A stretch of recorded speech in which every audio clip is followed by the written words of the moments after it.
Hey everyone, it's Lisa from the blog farmhouseonboone.com. Today I want to take you around the farmhouse and show you my latest antique, marketplace, and thrift shop finds. Thrifting and antique shopping is something that I constantly do, and occasionally I like to come on here and show you what I found, what I've been finding for the last couple months. So let's go.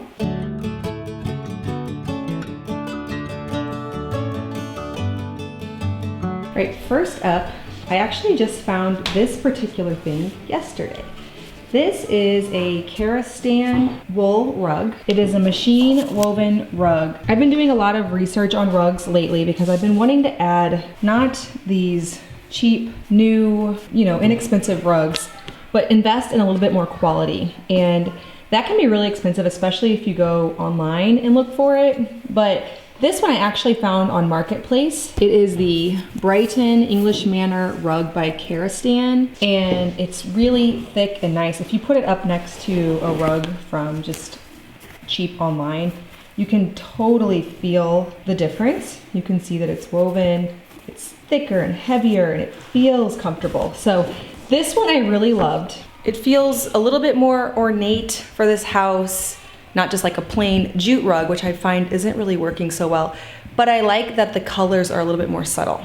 Now I'm thinking that this will go in my girls' room, but it's currently sitting here in my dining room because I just brought it in, and I'm looking at it against my dining room things, like my hutch over here and my table, and it just looks so much better than this. I'm thinking maybe I'll give the girls this one for now until I find something better and put this in the dining room. But it was purchased for their room. That's why I bought it. And I paid $300 for this, which actually for a rug like this is a really good price. I found the same rug online for $1,000. All right, next up we're going in the little cottage. This is currently my antique treasures zone. So first up, two things actually. One is this mantle. Now this wasn't a steal of a deal. I found it on Facebook Marketplace and the price was actually really great. It was $100, but it was in Indiana. And so I had to use U-Ship to get it to me. And I ended up getting into it for about $300. But the reason I was willing to do that is I wanted a really particular style.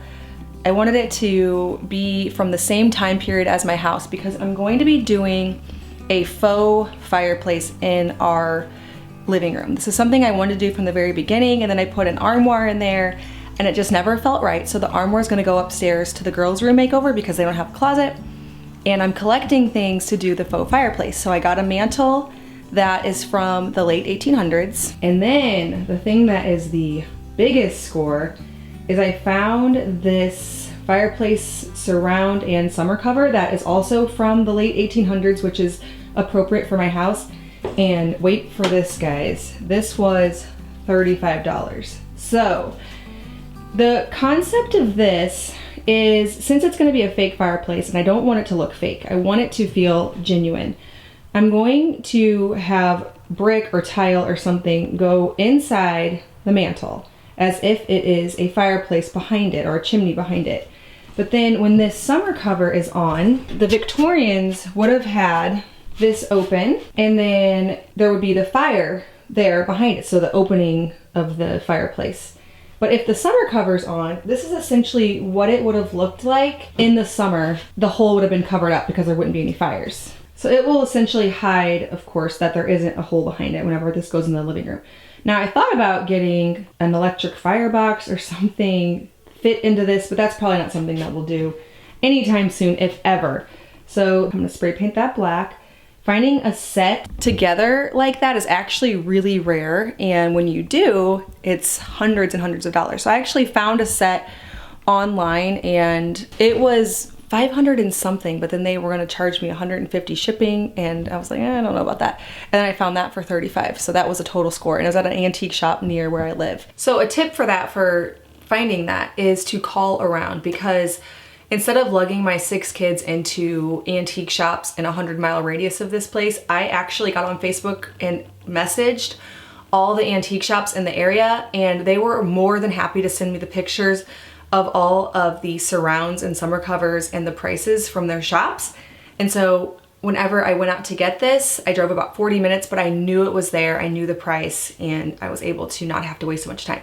So if you're ever looking for something very specific, or if it's big, or if the place is far away, this was the first time I tried that. Luke's been telling me forever to do it, and it just seemed like it'd be a hassle, but it actually saves so much time. Now, another thing I found at that exact same shop is this little log holder. So we are in the process in our farmhouse of getting a wood stove into the chimney. So apart from the fake mantle project, we're getting an actual wood stove, and I thought this would be so pretty sitting there next to the stove with some logs on it. Now, of course, we do need to spray paint it and then maybe add something here, but logs could sit on that, and I think I paid $20 for that. Okay, another thing is, before finding this surround, I thought about putting an old gas stove. So whenever people converted from wood to gas back in the day, they got little gas heaters like this. Now I could still set this gas heater in front of it, but I like the surround that I found so much that I might put that somewhere else in the house for decoration, or if I decide to do another mantle somewhere, so maybe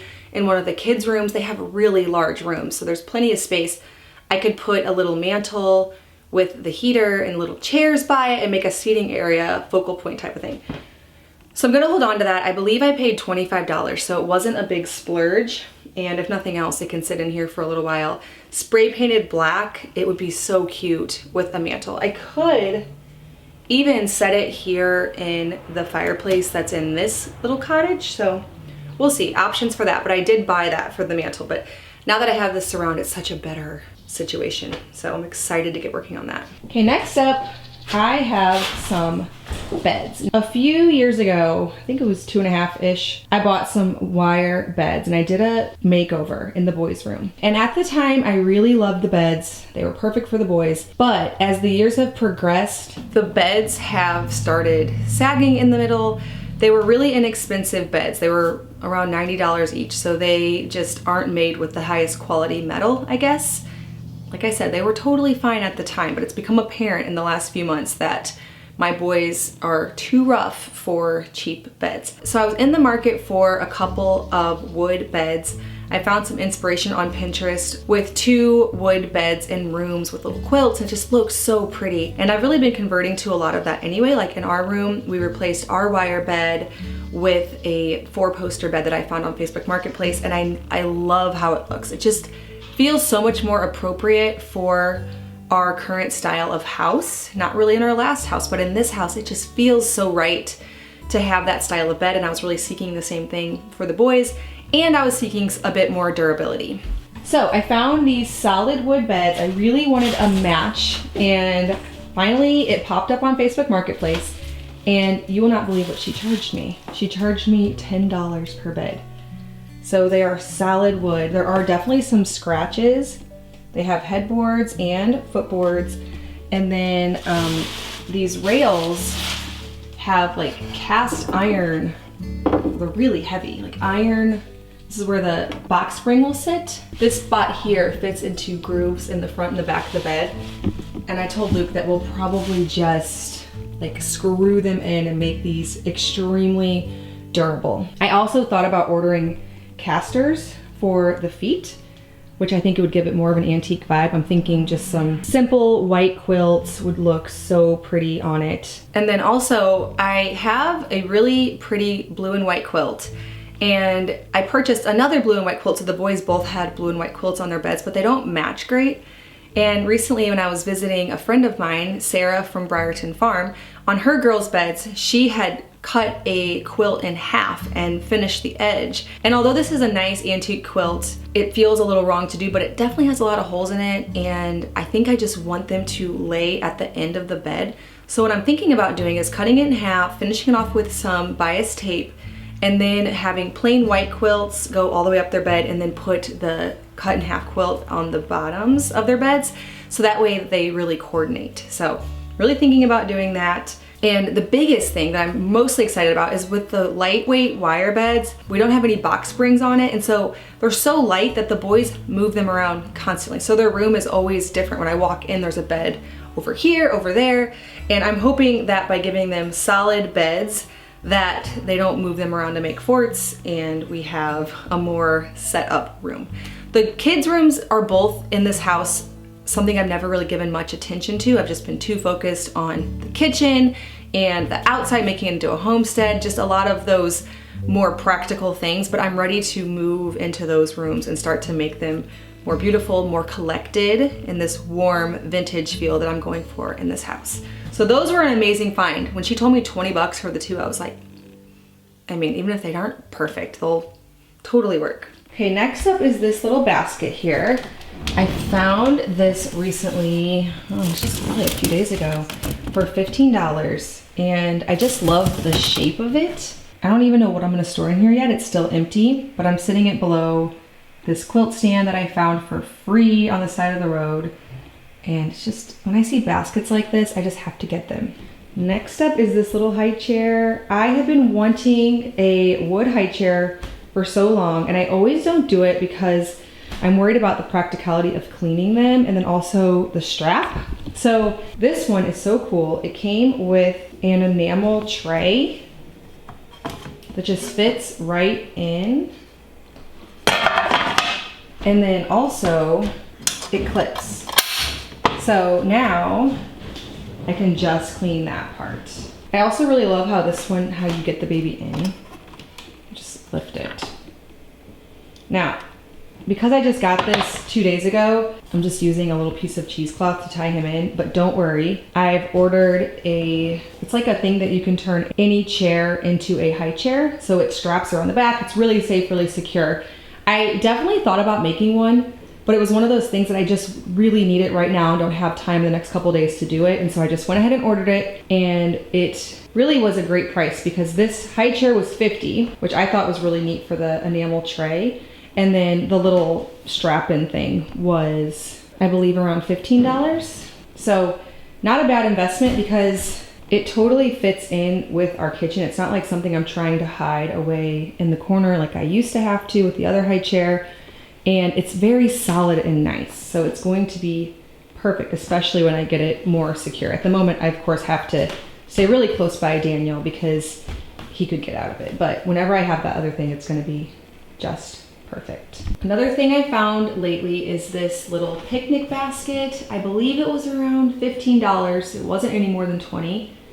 At the moment, I'm keeping all of our beekeeping supplies in there. So I have our suit and the smoker and the hive tool and the gloves all in there. And that's just how you have to do in these old houses with no closets, is you just pick a spot for items like that and then put it in a basket or something along those lines. So I think that looks cute up there. Now, reveal of our office here in the kitchen is coming soon, but a couple things I found in here.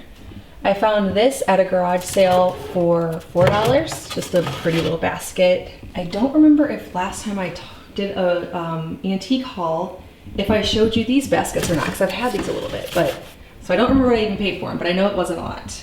And then my friend Sarah Jo brought me this. And she brought me this and some flowers from Kansas. So that is another couple of antique finds, but those were brought by a friend. This frame and art, I haven't quite put it together yet, but it came from a roadside pile. And I told Luke to stop because even if I don't love the art, which is starting to grow on me, the frame is beautiful and it's a canvas and it was free. So that was a really good find. All right, well that pretty much covers all of my recent antique finds since the last time I came on here and showed you what I was finding. The point in videos like this is to show how houses come together and have that collected feel over time. It's not something you can do quickly. Every part of me wants to be able to do it quickly because I love the look of these layered homes with all of this art and beautiful collections, but I know that they did not get there just by doing a shopping trip one weekend. You really need to be in a house for 10 years thinking about each wall and each little nook and cranny and thinking about what needs to go in there, and then over time finding those pieces. And each time you find something, there's 10 times where you don't find anything. And so my encouragement is just this ongoing process of making a cozy collected home, and that's what I'm really trying to do here. And there's definitely times when I buy something and then after it's here for a while, I realize it didn't go with the house and I have to get it right back up on Marketplace. But it's a process I really am enjoying, and I feel like things are really coming together and I'm honing in on what my style is for this house. each time that I add something and add a new layer to a room. So if you have not yet seen the rest of my antique shopping videos, there is a whole playlist for that, so I'll leave a link down in the description box below. You can see all the things I found throughout the last year and a half that we've lived here to make this home come together, and there'll be so many more. All right, well, if you're brand new to my channel, please hit that subscribe button. I make 2 videos every week on food from scratch, natural living, and a handmade home. Thank you so much for stopping by the farmhouse.